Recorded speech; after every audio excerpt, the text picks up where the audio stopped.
Сәлем баршаңызға, менің арнама қош келдіңіздер. Бүгінгі видеода қазіргі кезде көп талқыланып жатқан дәстүр киносы туралы айтқым келіп отыр. Бірден айту керек, жүрегі шыдамайтын, жүрегі нашар адамдарға киноны көрмей қойғандарыңыз жақсы. Өйткені біраз дүниелер бар, адам баласы қорқатын. Дәстүр киносы туралы мен өз пікірімді айтқым келіп отыр. Дәстүр киносы қоғамдық пікір, ескірген дәстүр, зорлық-зомбылық туралы қорқынышты драмалық фильм. Мұсылмандық жығын шығару рәсімі көрсетілген мистикалық триллер.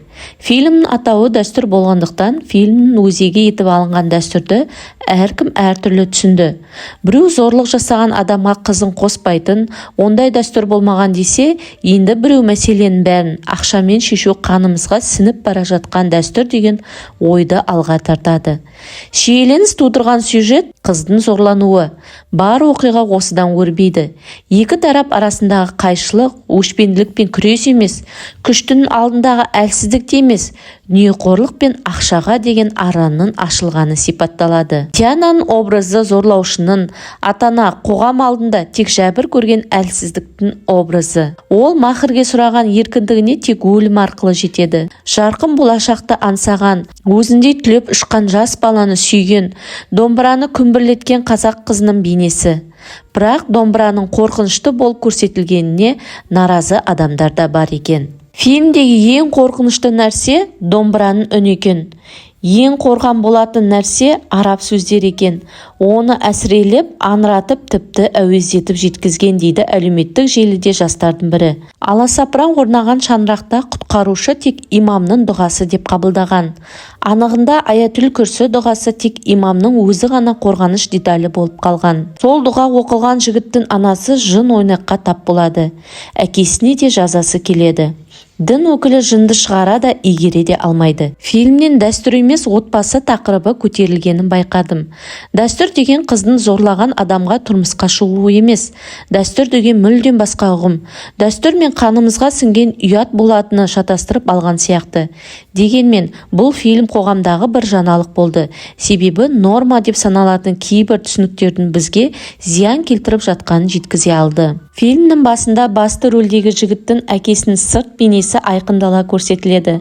Оның ішімдікке жақын екені, мен коммунистпін деп өзінің дін имандылықтан алыс екенін көрсету арқылы, оның баласы болатын да ар ұяттан жұрдай, өзінен кішіге күш көрсететінін, бойында адамгершілік, кішіпейілділік, жылулық, мейірімділік секілді асыл қасиеттер жоқтығын әр қимылынан көрсетеді. Тағы бір айта кететін жайт, фильмнің жанры ужастик екені белгілі. Солай бола тұра оған дәстүр деп тақырып қойған. Бұл фильм жанры мен оның атауының сорпасы үш қайнаса да қосылмайды. Себебі дін, ислам, дәстүр, отан, салт қасиетті болған ұғымдарға жатады. Сондықтан бұндай ұғымдарды тек өз орнымен салмақты түрде ғана қолдану керек. Кино ужастик болғандықтан көрерменнің түп санасында дәстүр деген ұғым мен кинодағы қорқынышты атмосфера ассоциация болып байланысуы мүмкін.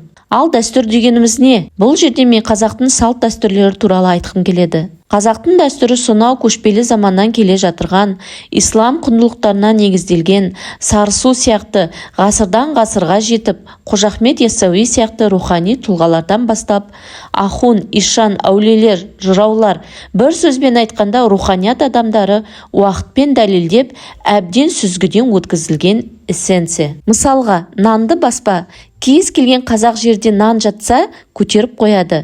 Бұл дәстүр арқылы біздің түп санамызға сіңіп кеткен. Ал бұл әрекет пайғамбарымыз Алланың оған разылығы мен сәлемі болсын хадис шәріптерінен бастау алған. Негізі бұл хадисті арабтарда ғалымдар болмаса қарапайым халық біле бермейді. Өйткені кең тараған хадистерге жатпайды. Сонда бұл нені білдіреді? Танымал емес хадистердің өзін біздің бабаларымыз санамызға құйып кеткен. Қалай? Әрине дәстүр арқылы. Қазақ халқының дінді қалай жоғарғы деңгейде ұстағанын кішкене осы мысалдан білуге болады. Айта кететін қорытынды, дәстүр ол қасиетті ұғым.